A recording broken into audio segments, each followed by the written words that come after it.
Bonjour mes amis, ravi de vous accueillir à travers cet exercice.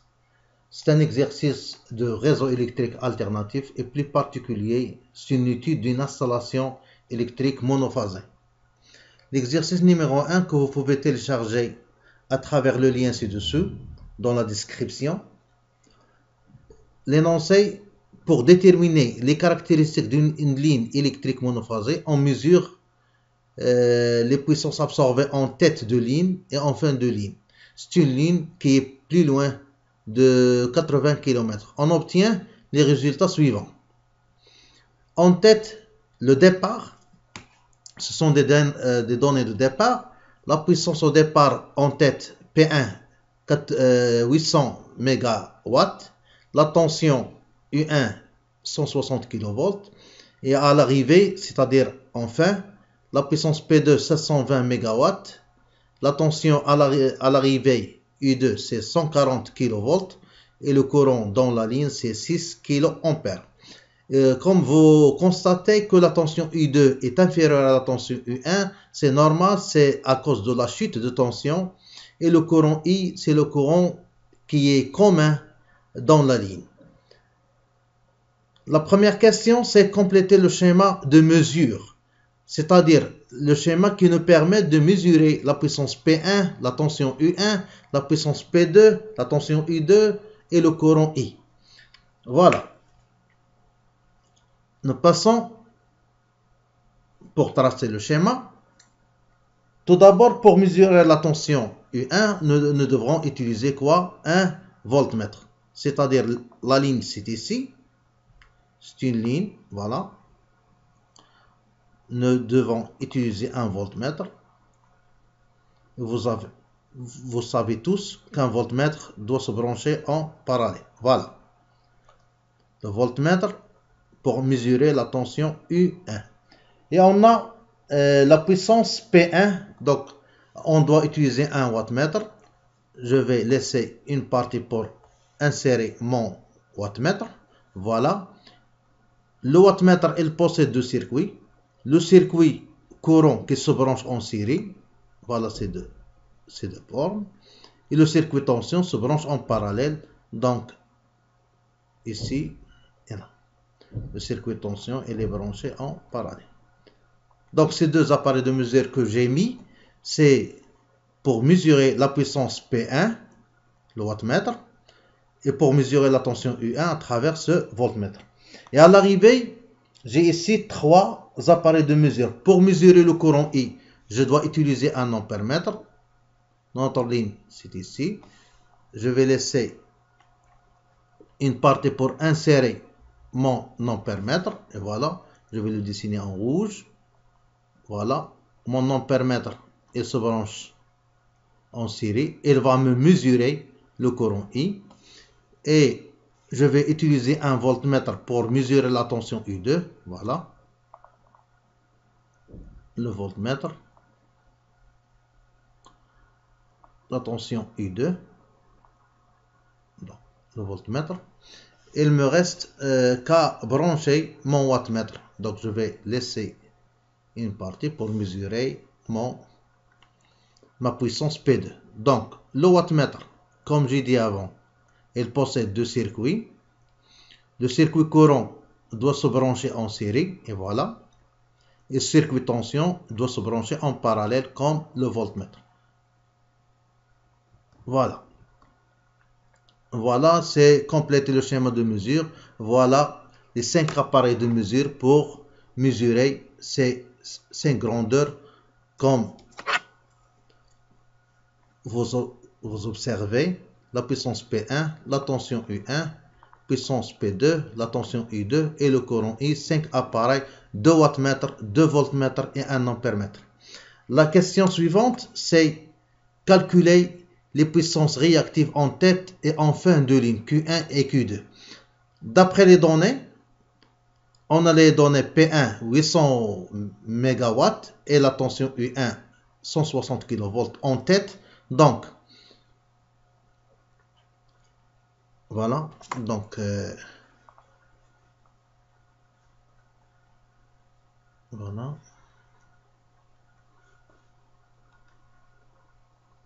Je m'excuse, j'ai changé de couleur. Donc la deuxième question, c'est calculer Q1 et Q2. Q1 à quoi est égal et Q2 à quoi est égal. Donc, je vais calculer tout d'abord, je vais calculer la puissance apparente S1. La puissance S1 à quoi est égale. Donc, la puissance S1 est égale la tension U1 fois le courant I. Et comme j'ai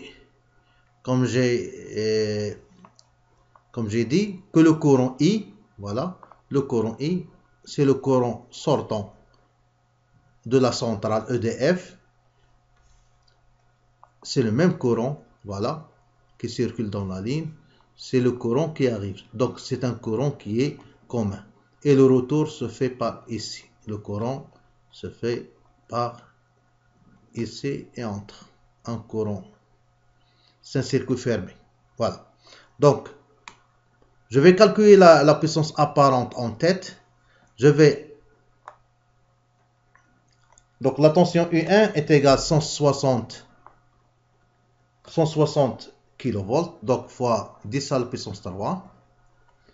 Fois le courant, c'est 6 kA. Donc, 6 fois 10 à la puissance 3. Comme résultat final, je vais avoir, c'est 960 fois 10 à la puissance 6 ampères, c'est-à-dire 960 méga VA. Voilà, ici c'est VA. Voilà. 960 fois 10 à la puissance 6 VA. L'unité de la puissance apparente, c'est le volt ampère. Et après, je vais appliquer la formule du triangle de puissance. La puissance réactive Q1, c'est racine de S1 au carré moins P1 au carré. Application numérique, puisque les puissances que j'ai sont des puissances en méga-VA, donc le résultat final de la puissance réactive, elle sera aussi en méga. Donc, je vais remplacer S1 par sa valeur. Au lieu d'écrire 660 fois 10 à la puissance 6, donc je ne vais pas la mettre ici, car le résultat final, elle serait en méga. Donc, 660 au carré, moins la puissance P1, c'est 800 méga-VA, plutôt 800 mégawatts, donc 800 au carré. Q1 serait d'une valeur est égale à 530,66 mégavar. Mégavar. Car l'unité de la puissance réactive, c'est le volt ampère réactif. Et voilà, aussi pour calculer Q2, je vais calculer S2. La puissance apparente à l'arrivée est égale à la tension d'arrivée I2 fois le courant I. Application numérique, donc 140 kV plus 3 fois le courant 6 kA, donc 6 fois 10 à la puissance 3, je vais avoir un résultat final de 840 fois 10 à la puissance 6 volt ampère, donc est égal à 840 méga VA, mégavolt ampère. Et enfin, Q2, de la même façon que Q1, est égal à S2 au carré moins P2 au carré. Application numérique. Donc S2, comme j'ai bien calculé aussitôt, donc 840 au carré moins la puissance d'arrivée dans les énoncés. Ils ont dit quoi? Les énoncés, donc P2, voilà. P2 ici, c'est 720 mégawatts. 720 mégawatts. Voilà ici, 720 moins 720 mégawatts. 720 au carré. Donc le résultat final que je vais obtenir, c'est 432,66. C'est pas var, mais en méga var. Pourquoi? car celle-là, elle est en mégaVA et celle-là, elle est en mégawatt. Donc le résultat aussi, elle serait en méga. Voilà, c'est Q2. La question numéro 3. La question numéro 3. Qu'est-ce qu'elle dit? Donc, dans la question numéro 3, complétez le tableau ci-contre. Donc, en tête, c'est-à-dire, on doit dresser le tableau de Bouchereau. En tête, en fin, et la ligne à quoi est égale. Voilà. Normalement, pour dresser un tableau par la méthode de Bouchereau, ici on dit que la puissance totale est égale sigma des puissances. Et pour la puissance réactive totale est égale sigma des puissances réactives.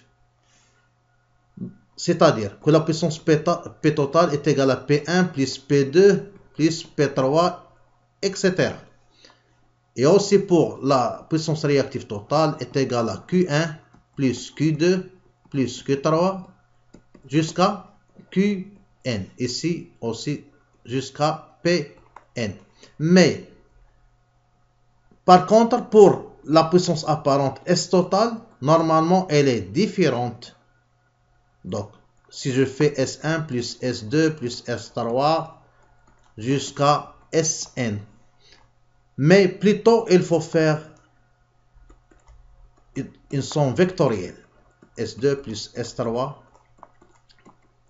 jusqu'à Sn.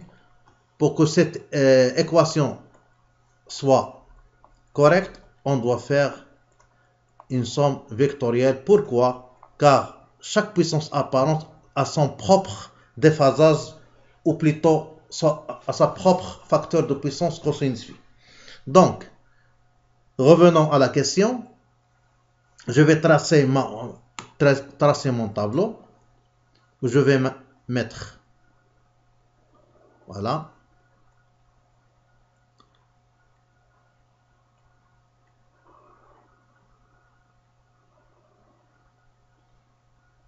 voilà. Ici, je vais mettre la puissance. Et comme vous avez vu comme unité, je vais utiliser le mégawatt. Pour la puissance réactive, je vais utiliser comme unité le mégavar, car je possède des résultats, sont tous en méga. Donc ici, c'est l'installation. Donc, la tête, ici, c'est-à-dire départ, la fin et la ligne. J'ai seulement retracé le tableau qu'ils m'ont écrit dans les énoncés. Normalement, la puissance totale, la puissance de tête, à quoi est égale? Normalement, c'est la puissance de la fin plus les pertes de la ligne, c'est-à-dire la puissance qui a consommé la ligne. Cette puissance consommée par la ligne, ce sont les pertes par effet joule. C'est-à-dire que la puissance de la ligne est égale quoi? Celle-là, puissance de la ligne, est égale à la puissance de la tête moins la puissance de la fin. C'est-à-dire ici que la ligne, c'est la tête moins la fin. Donc, je vais mettre les valeurs. Ici, comme puissance, en tête, j'ai 800 MW. Et à la fin, j'ai 720 MW. Donc, si je fais 800 moins 720, j'aurai ici, c'est 80 MW. 80 MW qui a été consommé par la ligne sous forme d'effet joule. Et pour la puissance réactive, nous avons déjà calculé les puissances réactives Q1 et Q2. Les puissances réactives Q1 et Q2. Voilà. Q1 est égal, c'est 840 plutôt 530,66 et Q2 est égal à 432,66. Donc, je vais écrire les résultats. Donc, à la tête, j'ai Q1 qui est égal à 530,66 mégavar. Et à la fin, j'ai 432,66 mégavar. Ici, c'est la puissance P1. Ici, c'est la puissance P2. Q1. Ici, c'est Q2. Donc ici, c'est la puissance réactive de la ligne, c'est Q1 moins Q2, c'est-à-dire c'est 98 mégavar. Donc la question numéro 4 dans l'exercice, c'est calculer la résistance de la ligne et la réactance X de la ligne. Comme rappel,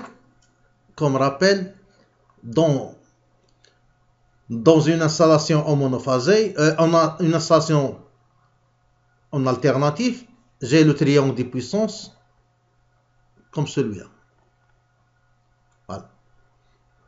La puissance réactive, la puissance active et la puissance apparente. Ici, c'est le déphasage. Normalement, P, c'est une puissance active absorbée par l'élément résistif de l'installation, c'est-à-dire P est égal à R et carré.